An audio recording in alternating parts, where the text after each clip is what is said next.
we are going to discuss a very important topic, that is USG localization and evaluation of the ovary. जब मैंने सबसे पहले ultrasound start किया था तो मेरे को पेल्विस जब मैं कर रहा था तो जब मैं ओवरी को देख लेता था तो बहुत खुश होता था कि हाँ यार मैंने ओवरी को लोकेट कर दिया, क्योंकि ओवरी को लोकेट करना थोड़ा टफ है बट ट्रिकी है। अगर आपको कुछ चीजें ध्यान रखेंगे तो बहुत ही आसानी से आप ओवरी को लोकेट कर सकते हैं। तो USG, today we are going to discuss USG evaluation of ovary. Now सबसे पहले हमें ये देखना है कि इसका जो लोकेशन क्या होता है। लोकेशन देखने के लिए अगर हमें लोकेशन पता होगी तो हम इसको आसानी से लोकेट कर पाएंगे। लोकेशन जो होती है इसकी वेरिएबल होती है, हमें नहीं पता होता कि यार ये कहाँ पे है, लेकिन मोस्ट ऑफ द टाइम जो हमारे टेक्स्ट बुक में लिखा हुआ है उसको बोलते हैं ओवेरियन जो फोसा होती है, वहाँ पे हमारी ओवरी मिलती है, जिसको हम फोसा ऑफ वाल्डेयर भी बोलते हैं। यहाँ पे हमको ये ओवरी मिल जाएगी, लेकिन ये बहुत 100% केसेस में नहीं मिलेगी। ये अगर नल्लीपेरा पेशेंट है तो ही ये मिलती है, एज के अकॉर्डिंग, या मल्टीपेरा होती है, या कोई डिजीज स्टेटस होता है लाइक कि एंडोमेट्रियोसिस हो गया, या कोई पीआईडी के एडिशंस हो गए, या आपका जो ब्लेडर का डिस्टेंशन है उस पर भी आपकी जो ओवरी का लोकेशन है वो वेरी करता है। तो हमें एक आइडिया रहना चाहिए कि यार मुझे क्या करना है, ओवरी को कैसे कैसे लोकेट करना है। नाउ हाउ टू लोकेट, मुझे लोकेट कैसे करना है इसको। लोकेट करने के लिए अगर आप ट्रांस एब्डोमिनल सोनोग्राफी कर रहे हैं तो अलग तरीका होता है, और अगर आप ट्रांस वेजाइनल सोनोग्राफी कर रहे हैं तो ओवरी को लोकेट करना थोड़ा अलग होता है। तो टीवीएस से लोकेट करना तो आसान होता है।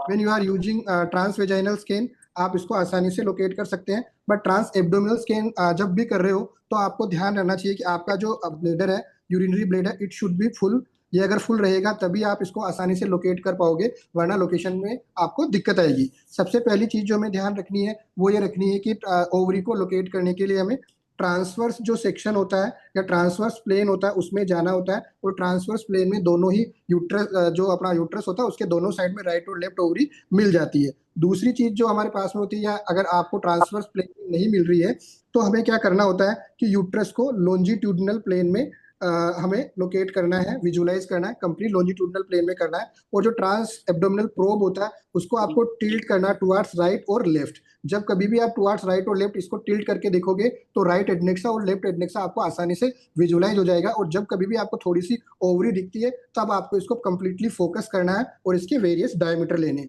आज हम बात कर रहे हैं ट्रांस वेजाइनल स्कैन की। जब हम ट्रांस वेजाइनल स्कैन करते हैं तो सबसे पहले हमारे को क्या करना है कि जो हमारा प्रोब होता है उस प्रोब को हमें इंसर्ट करना है वेजाइना में, और हमारा प्रोब का जो टिप होता है उसको हमें फंडस ऑफ द यूट्रस पर रखना है।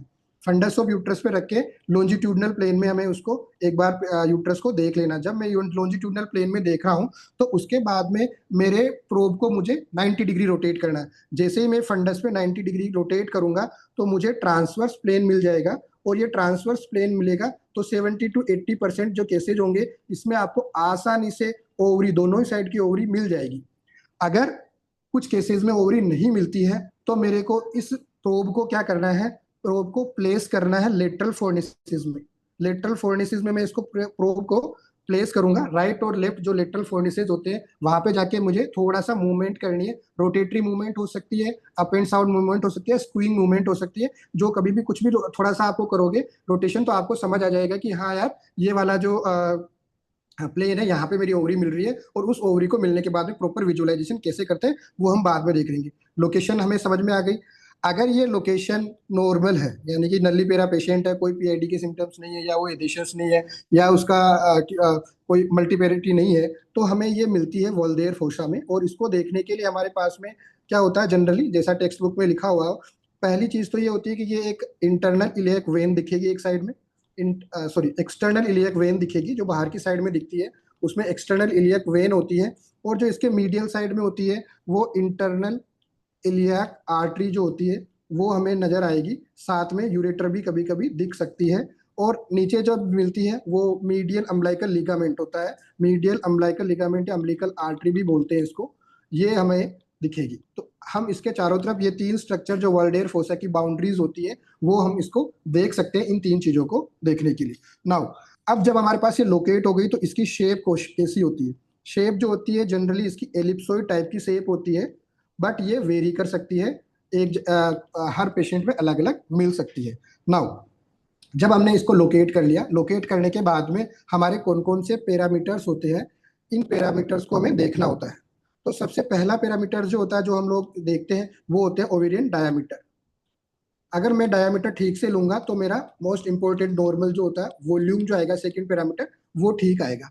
अब जब कभी भी मुझे ओवेरियन डायामीटर लेना होता है, तो डायामीटर लेने के लिए मेरे पास में लेंथ, इसका विड्थ और डेप्थ, तीन मेरे को डायमीटर लेने होते हैं इसके। तीनों डायमीटर लेने के लिए सबसे पहले मुझे क्या करना होगा, जब भी मेरी ओवरी लोकेट हो गई है मेरे पास में, उस ओवरी के पास जाने के बाद में मुझे मेरे प्रोब को थोड़ा रोटेट करना है, और I have to visualise ovary, या उस जगह फ्रीज करना है मेरी पिक्चर को जहां पे उसका लॉन्गेस्ट एक्सिस दिखे। सपोज करो ऐसा मेरी ओवरी लॉन्गेस्ट एक्सिस में दिखेगी, तो ये मेरा लॉन्गेस्ट एक्सिस है, यहाँ पे मेरे को ये ओवरी नजर आ रही है, तो इस जगह को मैं फ्रीज कर लूंगा। This is my first two diameter. पहले दो डायमीटर कौन कौन से हो गए, ये पहला डायमीटर जो इसकी लेंथ होती है, एक पोल से लेकर दूसरे पोल तक मुझे ये करना है कि इसको फर्स्ट डायमीटर मुझे ले लेना। अब जो सेकंड डायमीटर आएगा फ्रीज करने के बाद में, वो जो फर्स्ट डायमीटर लिया है उसके टिपिकल परपेंडिकुलर लेना है। फर्स्ट डायमीटर के टिपिकल परपेंडिकुलर मुझे सेकंड डायमीटर मिल जाएगा। जैसे ही मुझे फर्स्ट और सेकंड डायमीटर मिल जाएगा, जनरली गलती क्या होती है कि लोग पहले इसको लेते हैं फिर दूसरी वाली को लेते हैं, तो ऐसा नहीं करना है। जब कभी भी ओवरी का मुझे डायमीटर लेना है तो मुझे डुअल स्क्रीन में यूज करना है। आपकी जो स्क्रीन है उसको डुअल स्क्रीन में स्प्लिट कर ले। पहला जो जैसे ही मेरे को ये लॉन्गेस्ट डायमीटर मिला है, उस लॉन्गेस्ट डायमीटर में मिलने के बाद में मुझे क्या करना है, डुअल स्क्रीन डालनी है, और डुअल स्क्रीन में जो सेकंड स्क्रीन होगी आपके पास में, जहां पे आपका लॉन्गेस्ट डायमीटर है, उसके बाद में क्या करना है आपको, आपके प्रोब को 90 डिग्री पे फिर रोटेट करना है। जैसे ही आप 90 डिग्री पे प्रोब को रोटेट करोगे, तो इस तरह का हमारे पास में एक ट्रांसफर सेक्शन में ओवरी का व्यू मिल जाएगा। जो फर्स्ट टू डायमीटर्स मैं फर्स्ट वाली स्क्रीन से लूंगा, और सेकंड जो थर्ड डायमीटर है वो मैं सेकंड स्क्रीन से लूंगा। तो इस प्रकार का मुझे ये जो मिलेगा, इसमें मुझे थर्ड डायमीटर कहाँ से लेना है, ऑलवेज ट्रांसवर्स। ये वाला जो डायमीटर होता है इसको मुझे ट्रांसवर्स लेना है। ये ट्रांसवर्स डायमीटर हो गया। तो ये एल हो गया, बी हो गया और डेप्थ हो गया। इन तीनों डायमीटर पे जब हमारे पास में ये आ जाता है, तो आपकी जो मशीन होती है उसकी सेटिंग होती है, उसके अकॉर्डिंग ये ओवरियन वॉल्यूम कैलकुलेट कर देता है। तो ये हमें लॉजिकली ध्यान रखना है कि मुझे क्या क्या और किस प्रकार से करना है। डुअल स्क्रीन में करना है, लॉन्गेस्ट डायमीटर में फिक्स करना है। पहले दो डायमीटर आपको लॉन्ग एक्सिस में लेना है, सेकंड डायमीटर लॉन्ग एक्सिस के 90 डिग्री पे लेना है, और जो थर्ड डायमीटर लेना है वो ट्रांसफर सेक्शन में, यानी कि प्रोब को 90 डिग्री रोटेट करके फिर लेना है। जब मेरे पास में ये ओवेरियन डायमीटर आ जाते हैं, तो नेक्स्ट जो मेरा पैरामीटर होता है उसका बोलते हैं हम वॉल्यूम। ये जो वॉल्यूम होता है ये डिपेंड करता है, ये कौन सा है, कि आपका पेशेंट जो है वो प्री मिनोपोजल स्टेटस में है कि पोस्ट मिनोपोजल स्टेटस में। जब भी पेशेंट प्री मिनोपोजल स्टेटस में होता है, तो ओवेरियन मीन, ओवेरियन वॉल्यूम ये वेराई करता है, हर चीज में अलग अलग आता है, लेकिन हम ये मानते हैं कि it should be less than 10 CC, यानी कि ऑलमोस्ट अराउंड 8 to 9 सीसी तक भी हमें मिल सकता है। डिपेंड करता है कि आपकी जो पेशेंट है उसका मेंस्ट्रुअल साइकिल का कौन सा फेज चल रहा है। मेंस्ट्रुअल साइकिल जब होता है, तो पहला फेज जो प्री फोलिकुलर फेज होता है, वहां से हमारी ओवरी जो साइक्लिकल चेंजेस ओवरी और एंडोमेट्रियम में आते हैं। ये cyclical changes we will discuss in the TVS follicular study. But थोड़ा सा एक आइडिया होना चाहिए कि जब फोलिकुलर फेज चल रहा होता है तो ओवरी का साइज इंक्रीज होना स्टार्ट होता है, और जो प्री ओवुलेटरी फेज जो होता है, जहाँ पे ओवुलेशन होना होता है, उससे पहले ये एकदम मैक्सिमम होता है। और उसके बाद जब सिक्रीटरी फेज चल रहा होता है, तो सिक्रीटरी फेज में इसका साइज थोड़ा सा हमें डिक्रीज मिलता है। तो ये आपका कभी 7, कभी 8, कभी 9 इस तरह का साइज, या पेशेंट की जो लीन थीन है तो वो छोटा भी मिल सकता है। तो ये डिपेंड करता है कि आपके पास में पेशेंट कैसा है। प्री मिनोपोजल पर्सन या प्री मिनोपोजल फीमेल में हमने देख लिया। ना हमारा नेक्स्ट आता है कि पोस्ट मिनोपोजल में क्या रहता है। पोस्ट मिनोपोजल में अगर हम ट्रांस एब्डोमिनल से देखते हैं और बहुत ही ज्यादा एट्रोफिक ओवरीज हो गई है, तो sometime it is not visible on trans abdominal scan. But अगर if we are doing trans vaginal scan, most of the time 100%, 99% हमारे को एट्रोफिक ओवरीज भी विजुअलाइज हो जाती है, हमें दिख जाती है ट्रांस वेजाइनल स्कैन पर। अब जब हम ट्रांस वेजाइनल स्कैन कर रहे हैं, तो इसका कितना वॉल्यूम हो सकता है, तो इसका वॉल्यूम जो होता है अगेन 2 से 5 सीसी से आसपास हो सकता है। और समटाइम्स अगर आपका वॉल्यूम 8 सीसी से ज्यादा जा रहा है, 8 सीसी से ज्यादा है, तो आप इसको अबनॉर्मल कंसीडर करना है और फर्दर इवेल्युएशन के लिए देखना है। या कभी कभी हमारे पास में जब पोस्ट मिनोपोजल जस्ट मतलब पेरी मिनोपोजल एरिया जिसको हम बोल सकते हैं, उसमें कभी कभी हमको ये ओवरी जो होती है कुछ सिस्ट उसमें नजर आ सकती है। वो सिस्ट कभी कभी जो एट्रिटिक फोलिकल्स होती है इन बिटवीन, उसमें ओवुलेशन होना स्टार्ट होता है तो मिल सकती है 2 सेंटीमीटर 3 सेंटीमीटर के आसपास, बट वो चली जाती है। कोई भी कोई अगर एरिया हमें पोस्ट मीनोपोजल में मिलता है, it should be considered a cyst, या आपका फोलिकल्स, हम उसको कंसिडर नहीं करेंगे। नेक्स्ट जो चीज हमें इसमें डिस्कस करनी होती है, बहुत कॉमन होती है और हम जनरली कंफ्यूज करते हैं प्री मीनोपोजल वुमेन में, और वो होती है ओवेरियन एक्टोपिक। ओवेरियन एक्टोपिक से जनरली लोग कहते हैं कि यार ये कहीं एक्टोपिक तो नहीं है, उसको थोड़ा सा हम देख लेते हैं, और उस स्ट्रक्चर का नाम है कॉर्पस ल्यूटियम। जब कभी भी ओवुलेशन होता है उसके बाद में हमारे पास में जो कॉर्पस ल्यूटियम बनती है, ये कैसे बनती है, जैसे हमारा ओवरी होता है, ओवरी पर ओवुलेशन होगा, और ओवुलेशन होने के बाद में एक हमें थिक वॉल्ड, ठीक मिलता है, और होमोजीनस, ठीक होमोजीनस इकोजेनिक वॉल मिलती है। ठीक, होमोजीनस इकोजेनिक वॉल जो होती है वो दिखती है, और इसके जो मार्जिन होते हैं, मार्जिन जो होते हैं वो स्लाइटली इरेगुलर नजर आते हैं, स्लाइटली इरेगुलर होते हैं। ये इरेगुलर क्यों होते हैं? Due to the ovulation, ovulation हुआ तो इससे ये इरेगुलर नजर आएंगे।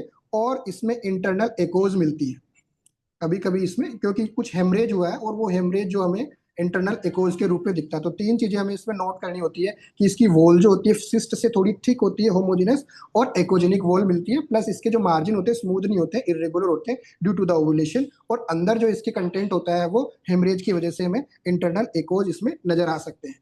एक चीज, कभी कभी ये इंटरनल एकोज जो होते हैं, ये इंटरनल एकोज बहुत ज्यादा मिलते हैं, जिसको हम बोलते हैं कि उसका होमोजीनस लो लेवल इकोज मिलते हैं, और हमें ऐसा फील देता है ये होमोजीनस लो लेवल इकोज कि यार ये तो कोई सॉलिड एरिया है, सॉलिड एरिया है। तो आपको ये देखना है कि उसके फ्लो डालना है, और अगर वस्कुलरिटी एब्सेंट होती है तो ये वाला जो होता है ये हेमरेज की वजह से होता है। ये थोड़े दिनों बाद में ये एट्रोफिड हो जाएगी, कॉर्पस एल्बिकेंस बन जाएगी। ठीक है, तो इन तीन चीजों को देखने के बाद में हमारे पास नेक्स्ट जो हम इसमें देखते हैं वो होती है वस्कुलरिटी। वस्कुलरिटी जब हम इसमें डालते हैं तो वस्कुलरिटी डालते ही हमारे पास में इसकी जो पेरिफ्री होती है, कॉर्पस ल्यूटियम की जो पेरिफ्री होती है, वहां पे हमें आर्टीरियल फ्लो दिखता है, आर्टीरियल फ्लो दिखता है, और जिसको हम नॉर्मली एक टॉपिक में बोलते हैं ring of fire. Ring of fire यहाँ वर्ड इसलिए यूज कर रहा हूँ कि ये ring of fire it mimics, ये मिमिक्स करता है किसको?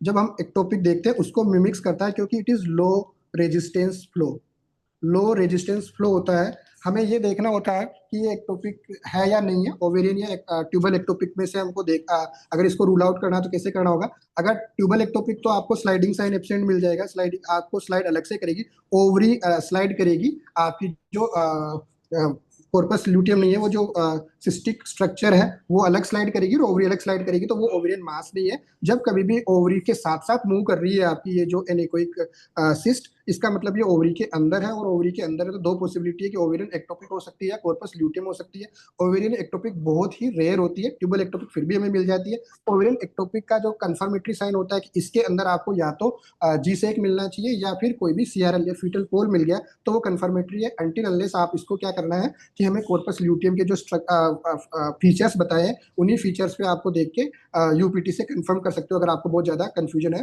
तो यूपीटी करवा के देख लो कि यार हाँ मैंने ये यूपीटी करवा लिया है और इसका नेगेटिव आया तो ये कॉर्पस ल्यूटियम ही होगी। बाकी धीरे धीरे करते करते ये समझ में आ जाता है कि यार ये कॉर्पस ल्यूटियम ही है। बाकी जो चेंजेज हुआ है इसके अंदर ओवरी के, वो चेंजेज हम लोग किस में डिस्कस करेंगे? नेक्स्ट जो टीवीएस फॉलिकुलर स्टडी होगी उसके अंदर डिस्कस करेंगे। अभी के लिए नॉर्मल फाइंडिंग के लिए इतना ही। Doctor Shyam and doctor Ravi Bose, anything extra you want to give to our audience? नहीं, कई बार क्या होता है कि जो अपन टीवीएस से ओवेरी लोकेट करता है ना, तो वो लोकेट नहीं हो पाती टीवीएस से, क्योंकि वो ओवेरीज हाई अप होती है, तो वो कई बार टीएएस से ही लोकेट होती है। कभी ओके। कभी बाई चांस का है, ये मोर लेस देन 1% केसेस में होता है कि अपन प्रॉपरली फोकस नहीं कर पाते।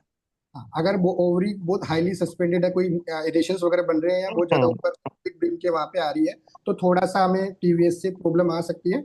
बाकी जनरली वो हमारे पास में और लोकेशन हमें आसानी से ओवरी। इसलिए इस पॉइंट से ये है कि अपनों को दोनों ही करने चाहिए। एक बार वी शुड। टीएएस करना चाहिए और फिर टीवीएस करना चाहिए। हाँ, जनरली बहुत पहले बार अपने को स्टार्ट टीएस से ही करना चाहिए, हम्म। ब्लैडर फुल करके पहले अपन टीवीएस लिखा हुआ भी हो इंडिकेटेड हो तो भी पहले टीएस करना चाहिए। हाँ, दोनों करना चाहिए, मैं भी यही हम्म कहना चाह रहा हूँ। आइडियली मतलब जब कभी भी हमें ये देखना है कि यार हमारे को विच प्रोब शुड बी यूज्ड, कि मैं टीवीएस करूँ ट्रांस एब्डोमिनल करूँ, बोथ यूज ऑलवेज बोथ। जब कभी भी आपको प्रॉपर रिपोर्टिंग करनी है और 100% श्योर होना है तो हमेशा ट्रांस एब्डोमिनल और ट्रांस वेजाइनल प्रोब यूज करना है। और in case not in ovary, in case कभी आपको जरूरत पड़े तो लीनियर प्रोब यूज करने से भी नहीं हिचकिचाना चाहिए। ऐसा जरूरी नहीं है कि यार नहीं मैं तो केवल टीवीएस ही करूंगा, ट्रांस एब्डोमिनल नहीं करूंगा या लीनियर प्रोब यूज नहीं करूंगा। जब कभी भी जिस भी प्रोब की जरूरत होती है उसके स्पेसिफिकेशन के अनुसार आपको वो प्रोब यूज करना चाहिए, that is the best. Anything else? नहीं ठीक बाकी है, ठीक बाकी सब है? कुछ प्रैक्टिकल पॉइंट्स ऐड करना चाहते हैं? एक चीज जो तूने बोली थी ना, मीडियल अम्बिलिकल आर्टरी नहीं होती, वो मीडियल अम्बिलिकल आर्टरी जो वो तो लिगामेंट होता है। मीडियल अम्बिलिकल आर्टरी वो अम्बिलिकल आर्टरी का रेमनेंट होता है। हाँ, अब अगर हाँ, आपका वो adult थोड़ा हो, सा करेक्शन कर देना उसको। मीडियल अम्बिलिकल रेमिनेंट हो गया तो एक्चुअली में वो अम्बिलिकल लिगामेंट ही नहीं, हाँ, मीडियल अम्बिलिकल वो लिगामेंट होता है, वो मीडियल आर्टरी का रेमनेंट होता है, वो हाँ, अम्बिलिकल आर्टरी का। यस यस, फीटल हाँ, सर्कुलेशन जब वो कंटिन्यू होता तो हाँ, आर्टरी, और एडल्ट में आ गया तो वो आपका सर्कुलेशन बंद हो गया, दैट इज द लिगामेंट। हाँ, इसके लिगामेंट हो गया फिर। तो वो वहां पे फ्लो नहीं देगा आपको, वो लिगामेंट ही होगा जब कभी भी आप हम्म। एक करें। और चीज थी बीच में, भूल गया यार मैं, तो क्या था उसमें? नोट डाउन कर थोड़ा लिया सा करो, करेक्शन करवाना था। है। नोट डाउन कर लिया करो जब भी लिख वो करना हो। हाँ, अगली बार से ही याद पेन कॉपी लेके बैठेंगे। हाँ, so hmm. Thank you guys. Anything extra you want to no, just comment and follow our YouTube channel. Thank you so much. Next video में फिर मिलेंगे। Thank you.